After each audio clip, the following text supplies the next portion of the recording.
भक्तगणों, आज आपको शिवपुराण कोटि निरोध संहिता में बैजनाथेश्वर ज्योतिर्लिंग की प्राकृतिक कथा तथा महिमा सुनिए। सूर्य जी कहते हैं, अब मैं बैजनाथेश्वर ज्योतिर्लिंग का पाभारी महात्म्य बताऊंगा।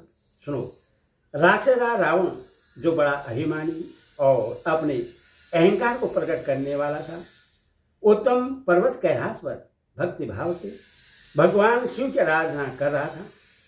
कुछ काल तक आराधना करने पर जब महादेव जी प्रसन्न नहीं हुए, तब वह शिव की प्रसन्नता के लिए दूसरा तप करने लगा।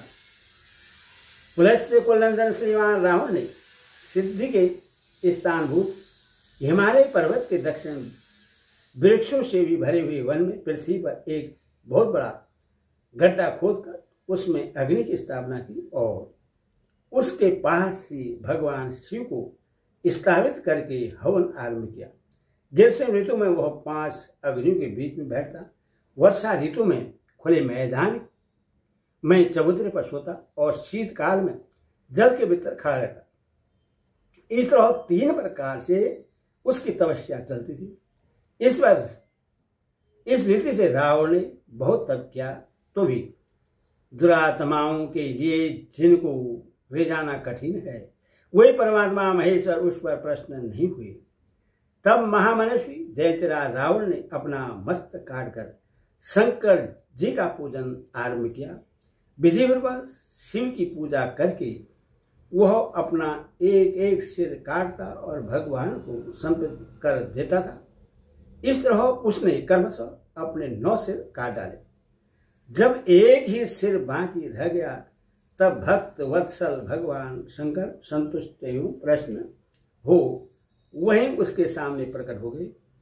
भगवान शिव ने उसके सभी मस्तकों को पूर्वक निरोग करके उससे उसकी इच्छा के अनुसार अनुपम उत्तम बल प्रदान किया। भगवान शिव का कृपा प्रसाद पाकर राक्षस रावण ने नतमस्तक हो हाथ जोड़कर उनसे कहा, देवेश्वर प्रसन्न हुई, मैं आपको लंका में ले चलता हूं। आप मेरे इस मनोरथ को सफल कीजिए, मैं आपकी शरण में आया हूं। रावण के ऐसा कहने पर भगवान शंकर बड़े संकट में पड़ गए और अनमने होकर बोले, राक्षसराज, मेरी सारगर्भित बात सुनो।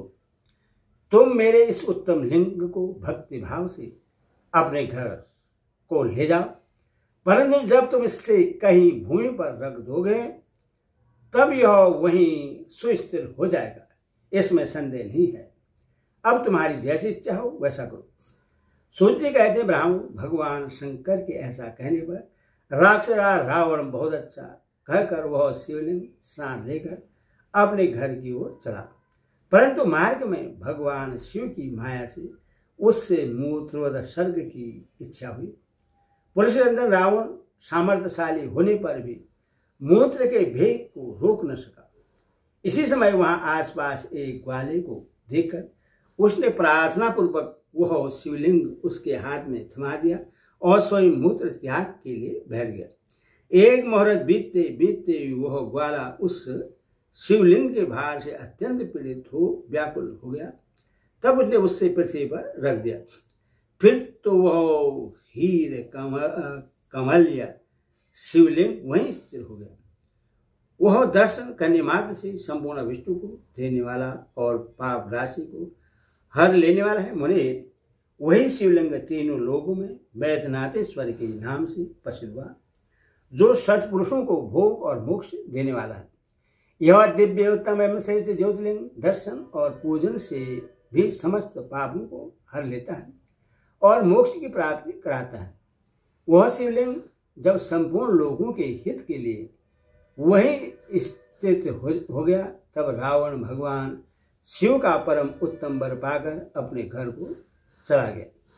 वहां जाकर उस महान असुर ने बड़े हर्ष के साथ अपनी प्रिया मंदोदरी को सारी बातें कह सुनाई। इंद्र आदि संपूर्ण देवताओं और निर्मल मुनियों ने जब यह समाचार सुना, तब वे परस्पर सलाह करके वहां आए। उन सब का मन भगवान शिव में लगा हुआ था। उन सब देवताओं ने उस समय वहां बड़ी प्रसन्नता के साथ शिव का विशेष पूजा किया।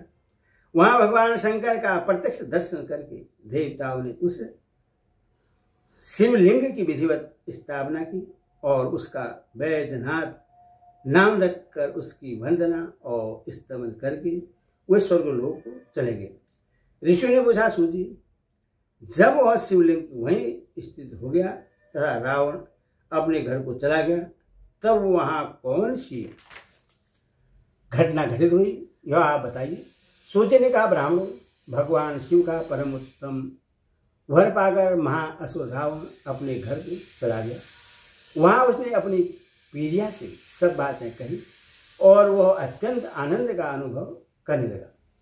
इधर इस समाचार को सुनकर देवता घबरा गए और कि पता नहीं यह देवद्रोही महादुष्ट रावण भगवान शिव के वरदान से बल पाकर क्या करेगा।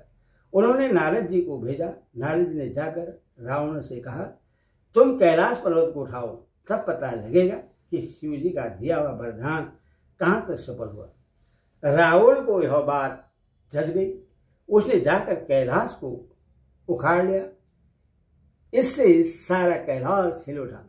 तब गिरिजा के कहने से महादेव जी ने रावण को घमंडी समझकर इस प्रकार शाप दिया। महादेव जी बोले, रे दुष्ट भक्त दुर्बुद्धि रावण, तो अपने बल पर इतना घमंड न कर। तेरी इन भुजाओं का घमंड चोर करने वाला वीर पुरुष शीघ्र ही इस जगत में अवतीर्ण होगा। सूर्य कहते हैं, इस प्रकार वहां जो घटना हुई उन्हें नारद जी ने सुना।